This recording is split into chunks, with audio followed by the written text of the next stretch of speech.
Jharkhand GK शुरू हो चुका है, मैथ शुरू हो चुका है, आज मैं विज्ञान शुरू कर रहा हूं। चलिए शुरू करते हैं पहला प्रश्न। इसी तरह का प्रश्न एग्जाम में आता है, कंटिन्यू वीडियो देखने का प्रयास करिए। झारखंड का कोई भी एग्जाम हो, सभी एग्जाम में विज्ञान पूछा जाता है। तो प्रश्न में क्या बोला है, पदार्थ की चौथी अवस्था क्या होती है। तो सबसे पहले आपको जानना है कि पदार्थ का कितने अवस्था होता है। तो सबसे पहला नंबर ठोस, आपने सुना होगा ठोस। दूसरा नंबर द्रव, तीसरा नंबर गैस और चौथा नंबर आपसे पूछा गया है पदार्थ की चौथी अवस्था क्या होती है। तो प्लाज्मा, याद रखिएगा प्लाज्मा, इस तरीके से याद करना है। मुख्य रूप से पदार्थ की तीन अवस्था, ठोस द्रव गैस और चौथी अवस्था प्लाज्मा, याद रखिएगा। तो कहां पर है, ग ऑप्शन सही है। अगर कहीं पर डाउट हो, समझने में प्रॉब्लम हो तो कमेंट में लिख के बताइएगा।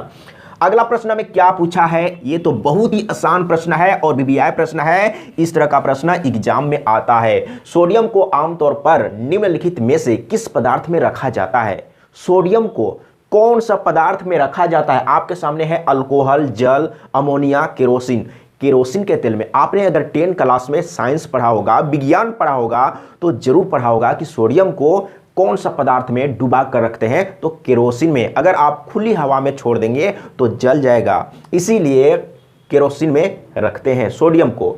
घ ऑप्शन सही है। इसी तरह का प्रश्न एग्जाम में आएगा और झारखंड का मैक्सिमम एग्जाम में सिलेबस में दिया हुआ है कि जो साइंस पूछा जाएगा या मैथ पूछा जाएगा वो 10th लेवल का ही होगा। अगला प्रश्न तीसरा नंबर, लोहा किससे निकाला जाता है।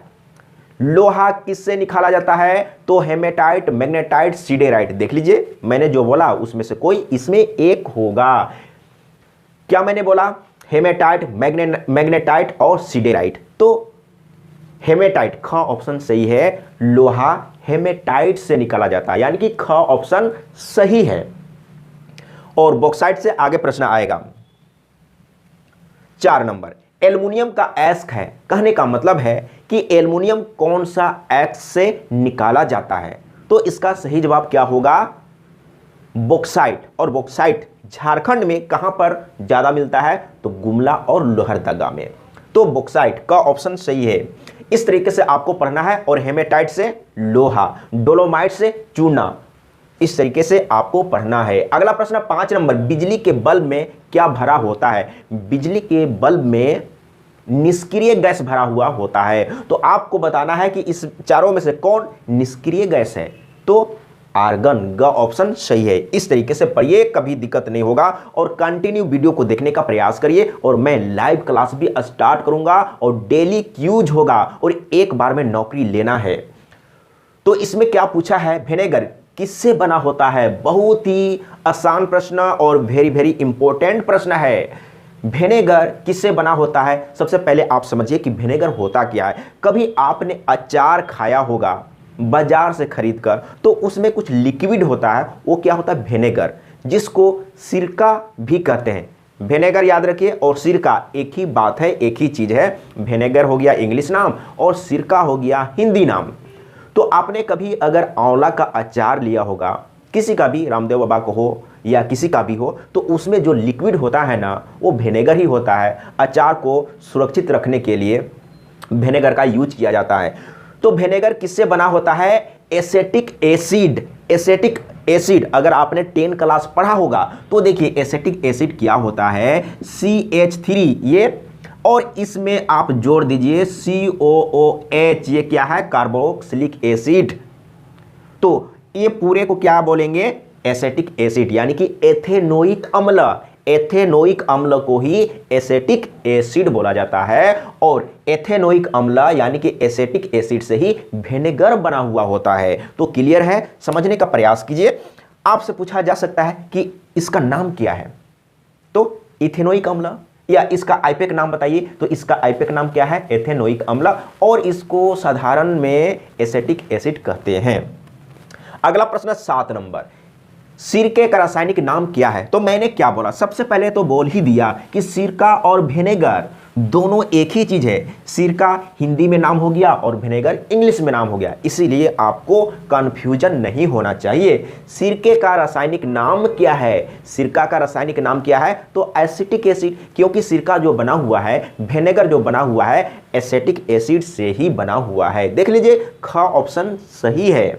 अगला प्रश्न समझिए 8 नंबर में, चौक का रासायनिक नाम क्या है? चौक, चौक या संगमरमर, या याद रखिएगा, तो चौक का रासायनिक नाम क्या है और संगमरमर का रासायनिक नाम दोनों सेम ही होता है, तो कैल्शियम कार्बोनेट। याद रखिएगा, कैल्शियम कार्बोनेट। किस तरीके से अगर आप लिखेंगे, हो सकता है इस तरीके से दिया हुआ रहेगा, कैल्शियम कार्बोनेट CaCO3, इस तरीके से ये हो गया। सॉरी, शायद यहाँ पर 2 नहीं होगा, कैल्शियम कार्बोनेट यही है, आपको कैल्शियम कार्बोनेट याद रखिएगा। तो कैल्शियम कार्बोनेट चौक का रासायनिक नाम है। अगला प्रश्न 9 नंबर, निम्नलिखित में से किसको मार्स गैस कहते हैं? ये तो प्रश्न है ना, वेरी वेरी इंपॉर्टेंट प्रश्न है, बहुतों बार ये प्रश्न रिपीट करते रहता है। निम्नलिखित में से किसको मार्स गैस कहते हैं? आपने सुना होगा मीथेन, या आपने पढ़ा होगा 10 क्लास में मीथेन के बारे में। आपने अगर कार्बन वाला चैप्टर पढ़ा होगा ना, तो मीथेन के बारे में तो जरूर पढ़े होंगे। तो निम्नलिखित में से किसको मार्स गैस कहते हैं? तो मीथेन को। और मीथेन का फॉर्मूला क्या होता है? CH4 होता है। ये भी आपसे पूछा जा सकता है कि इसका नाम क्या है, तो ये मीथेन है और मीथेन को ही मार्स गैस कहते हैं। अब चलते हैं अगला प्रश्न, इसका आंसर मिला देते हैं, ख ऑप्शन सही है, CH4। अगला प्रश्न 10 नंबर में आपसे पूछा है, मीथेन के रूप में जाना जाता है।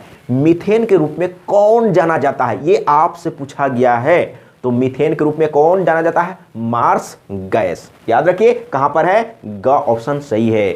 किसी भी तरीके से कोई भी कंफ्यूजन नहीं रहेगा, इसीलिए मैं बहुत बार रिपीट करूंगा। आप अगर नौकरी लेना चाहते हैं, सीखना चाहते हैं, समझना चाहते हैं, कंटिन्यू वीडियो को देखते रहिए और चैनल को सब्सक्राइब भी करिए और लोगों में शेयर भी कर दीजिए, ताकि इस तरह का नॉलेज सभी लोगों को मिल पाए और झारखंड के लोग ज़्यादा से ज़्यादा नौकरी ले पाए। ये तो जरूर ये काम करिएगा, क्योंकि अभी के डेट में आप सुन रहे होंगे कंटिन्यू झारखंड में अपराध बढ़ता चला जा रहा है। लोग तो लड़कियों को भी बेच डाल रहा है पैसे के लिए। तो मैं कह रहा हूं कि आप ऐसा गलत काम क्यों कर रहे हैं? आप पढ़ाई करिए, नौकरी लीजिए, सक्सेस करिए। तो चलिए अब चलते हैं अगला प्रश्न में। 11 नंबर में, मार्स गैस के प्रमुख घटक क्या है? देखिए, प्रश्न रिपीट हो रहा है, लेकिन कुछ लोगों को कंफ्यूजन होगा, इसीलिए मैं एक ही प्रश्न को अलग अलग तरीके से पेश कर रहा हूं। मार्स गैस के प्रमुख घटक यानी कि मेन रूप से मार्स गैस में कौन सा चीज पाया जाता है? तो मीथेन पाया जाता है। देख लीजिए कहां पर होगा, तो क ऑप्शन सही है। क्या अब डाउट होगा कभी भी? अगर मीथेन के बारे में, मार्स गैस के बारे में आपको किसी भी तरीके से घुमा फिरा के अगर पूछ दिया, तो क्या आपको कंफ्यूजन होगा? कभी नहीं होगा। मीथेन याद रखिएगा। अगला प्रश्न 12 नंबर, अमलगम मिश्र धातु है जिसमें आधार धातु। अब सबसे पहला काम कि प्रश्न को समझिए कि प्रश्न में क्या पूछा है, यह सबसे पहले आपको मालूम होना चाहिए। अमलगम मिश्र धातु है जिसमें बोल रहा है कि अमलगम जो है ना, वो एक मिश्र धातु है, उसमें आधार धातु कौन सा है? यानी कि आधार धातु कहने का मतलब कि उसमें मुख्य रूप से कौन सा धातु पाया जाता है, ये आपसे पूछा गया है। तो अमलगम की बात करें ना, तो अमलगम में आधार धातु पारा होता है। याद रखिएगा, पारा, मरकरी कहां पर है? ख ऑप्शन सही है। याद रखिएगा, अगर कहीं पर भी थोड़ा सा भी डाउट हो, थोड़ा सा भी कंफ्यूजन हो, तो कमेंट बॉक्स में लिख डालिए, मैं फिर से डिस्कस करूंगा, फिर से समझाने का कोशिश करूंगा। 13 नंबर में आपसे पूछा है, ग्रीन हाउस प्रभाव के लिए मुख्यतः जिम्मेदार वायुमंडलीय गैस कौन सी है? सबसे पहले आप समझिए ग्रीन हाउस गैस या ग्रीन हाउस क्या है। वायुमंडल में कुछ ऐसा भी गैस है जो सूरज का किरण को धरती में तो आने देता है, लेकिन वापस नहीं जाने देता है, जिसके कारण धरती गर्म हो जाता है, उसी को कहते हैं। और जो गैस है उसी को ग्रीन हाउस गैस कहते हैं। यानी कि जो गैस क्या करता है, सूरज का रोशनी को धरती में तो आने देता है, लेकिन धरती से रिटर्न वापस नहीं जाता है, जिसके कारण धरती गर्म हो जाता है। समझ में आ गया? तो कौन कौन सा गैस है, इसमें बोला है कि ग्रीन हाउस प्रभाव के लिए मुख्यतः जिम्मेदार वायुमंडलीय गैस कौन सी है? तो सबसे मुख्यतः जिम्मेदार green house gas CO2 carbon dioxide है। कार्बन डाइऑक्साइड, जिस क्षेत्र में कार्बन डाइऑक्साइड की मात्रा अगर बढ़ जाएगा, उस क्षेत्र में गर्मी बहुत ज़्यादा लगेगा या बहुत ज़्यादा पड़ेगा। जैसे झारखंड में सबसे गर्म स्थान कौन सा है? कौन सा जगह में झारखंड में सबसे ज़्यादा गर्मी रहता है? तो जमशेदपुर में। ऐसा क्यों? आप थोड़ा सा दिमाग भी लगा सकते हैं। झारखंड में तो जंगल पहाड़ है, फिर भी गर्मी वहाँ पर क्यों है? जमशेदपुर में क्यों है? क्योंकि जमशेदपुर एरिया में बहुत सा इंडस्ट्री है, और जहाँ पर इंडस्ट्रियल एरिया होता है वहाँ पर धुआं निकलता है, कार्बन डाइऑक्साइड ज़्यादा निकलता है, जिसके कारण वायुमंडल में कार्बन डाइऑक्साइड की मात्रा ज़्यादा होने से गर्मी भी बढ़ जाता है। तो याद रखिएगा, क्या पूछा है? ग्रीन हाउस प्रभाव के लिए मुख्यतः जिम्मेदार वायुमंडलीय गैस कौन सी है? तो कार्बन डाइऑक्साइड। अब यहां पर देखिए 14 नंबर में, निम्नलिखित में से कौन सा विकल्प ग्रीन हाउस गैस नहीं है? 4 ऑप्शन है ना, 4 ऑप्शन में सबसे पहले प्रश्न समझ में आना चाहिए। बोला है कि इसमें से कौन सा ग्रीन हाउस गैस नहीं है। 4 ऑप्शन में से एक ठो ग्रीन हाउस गैस नहीं है, बाकी सब है। तो देखिए, ग्रीन हाउस गैस में कौन कौन होता है? मीथेन भी होता है, याद रखिएगा। और CO2 तो आपको मालूम हो गया, कार्बन डाइऑक्साइड, वो तो मुख्य रूप से है। और वाष्प भी होता है, भाप, वाष्प। और कौन कौन सा है? मीथेन मैंने बोला, हाँ। और एक चीज CFC, क्लोरोफ्लोरोकार्बन, इसको भी आप याद रखिएगा। क्लोरोफ्लोरोकार्बन बढ़ने से क्या होता है? ओजोन परत नष्ट होता है, ये भी आप याद करिएगा। तो मीथेन भी है ग्रीन हाउस गैस, क्लोरोफ्लोरोकार्बन भी है CFC, और कार्बन डाइऑक्साइड तो इसे पहले ही पढ़ लिए। तो ऑक्सीजन जो गैस है, जो हम लोग सांस लेते हैं, और ऑक्सीजन के चलते ही हम लोग जीवित रहते हैं। अगर ऑक्सीजन की मात्रा वायुमंडल में कम हो जाए या नहीं रहेगा वायुमंडल में ऑक्सीजन, तो हम लोग 1, 2, 3, 4 मिनट में ही तड़प तड़प कर दम तोड़ देंगे, ये तो मालूम ही होगा। तो ऑक्सीजन, ग ऑप्शन सही है। ऑक्सीजन ग्रीन हाउस गैस नहीं है, बाकी तीनों ग्रीन हाउस गैस है। इस तरीके से आराम से पढ़िएगा। और एक चीज मैं देखता हूं, मैं वीडियो बनाता हूं, 8 मिनट 9 मिनट का वीडियो भी लोग पूरा नहीं देखते हैं। हो सकता है आप सभी प्रश्न को अगर आप जान रहे हो तो कोई बात नहीं, आप मत देखिए। लेकिन अगर आप सीखना चाहते हैं, समझना चाहते हैं, तो वीडियो को पूरा देखना होगा और बिना स्किप किए हुए देखना होगा, तभी आप सीख पाएंगे और नौकरी ले पाएंगे। 15 नंबर में आपसे क्या पूछा है? ओजोन का रासायनिक फॉर्मूला क्या है? आंसर दे दीजिए।